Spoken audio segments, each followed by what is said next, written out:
So tomorrow is going to be an amazing and spectacular day when everyday American citizens get together and fight tyranny. The events at the Capitol on January 6th shocked the nation, but to some, it was no surprise at all. And we knew this was going to happen, not because someone was discussing it on a private, deep, dark website, but because people were talking about it on Twitter, on Facebook. It's kind of hard to hear the excuse that it's just the internet. It's not just the internet. This is real life. The day before the riot, videos showed tense scenes. Senator Mitt Romney was confronted at an airport. There was chanting on airplanes and scuffles in the streets of D.C. On the morning of January 6th, by 10 a.m., a crowd gathered to watch Trump acolytes speak. Our family didn't get in this fight for just 4 years. We are in this fight to the bitter end. People who did nothing to stop this deal. This gathering should send a message to them. Let's have trial by combat. And at noon, Trump chimed in. You'll never take back our country with weakness. You have to show strength and you have to be strong. And while he did use the word peacefully once in his speech, I know that everyone here will soon be marching over to the Capitol building to peacefully and patriotically make your voices heard. there was also language like this. We will never give up. We will never concede. It doesn't happen. You don't concede when there's theft involved. Around 1 p.m., the crowd marches to the U.S. Capitol. Meanwhile, on the House floor, in a joint session, the process of tallying the electoral votes begins. Republican Paul Gosar makes the first objection. I rise up for myself and 60 of my colleagues to object to the counting of the electoral ballots from Arizona. The crowd outside the Capitol breaches through external security barriers and takes over the Capitol steps. Lester, I just want to show you what's happening right now. It looks like to us the protesters have been able to take the bicycle barricades down here, and they're making their way up the steps of the U.S. Capitol right now. They're almost to the top, yeah. And at approximately 2:15 p.m., the mob breaches the walls of the U.S. Capitol.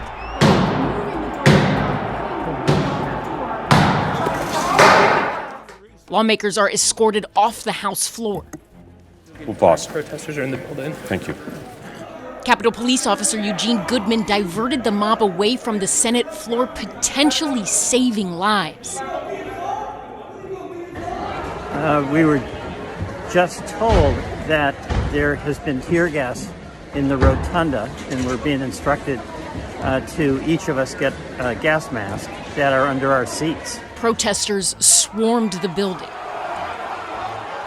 The man sitting at the desk of House Speaker Nancy Pelosi with his feet up on the desk. Items stolen from Pelosi's office include a laptop, nameplate, and lectern. Other lawmakers' offices were breached and vandalized as well, including the office of the Senate parliamentarian.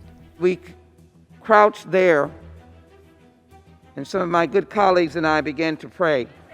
But not all life was spared. Ashli Babbitt, a rioter, was fatally shot in the neck by a Capitol police officer after attempting to climb through a broken window inside the building. 3 others from the crowd died of medical emergencies. Capitol police officer Brian Sicknick also died from injuries suffered during the riot. Capitol Police say Sicknick collapsed when he returned to his division's office. He was rushed to a hospital but later died from his injuries.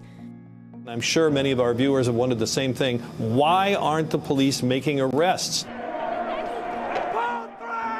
How had this situation gotten so far out of control? It looks like the groundwork was laid for those failures a few days before the incident, when the Capitol Police essentially rejected any help. And by the time they did call for help, the rioters were rampaging through the Capitol. Trump had sent out 2 tweets, the first at 2:38 p.m. and the next at 3:13 p.m., asking protesters to remain peaceful. But critics argued that a couple of tweets weren't nearly enough to stop the riots. Then at approximately 4 o'clock, this. I call on President Trump to go on national television now to fulfill his oath and defend the Constitution and demand an end to this siege. We had an election that was stolen from us. It was a landslide election, and everyone knows it, especially the other side. But you have to go home now. So go home. We love you. You're very special. Around 5:40 p.m., the Capitol building had been cleared. And by 6 o'clock, D.C. is under curfew orders by Mayor Muriel Bowser. Lawmakers reconvened at 9 p.m. to count the electoral votes and declare Biden the winner in the wee hours of the night. So far, the FBI has identified more than 450 suspects in the riot investigation with the help of over 200,000 tips. More than 200 people from 43 states have been charged.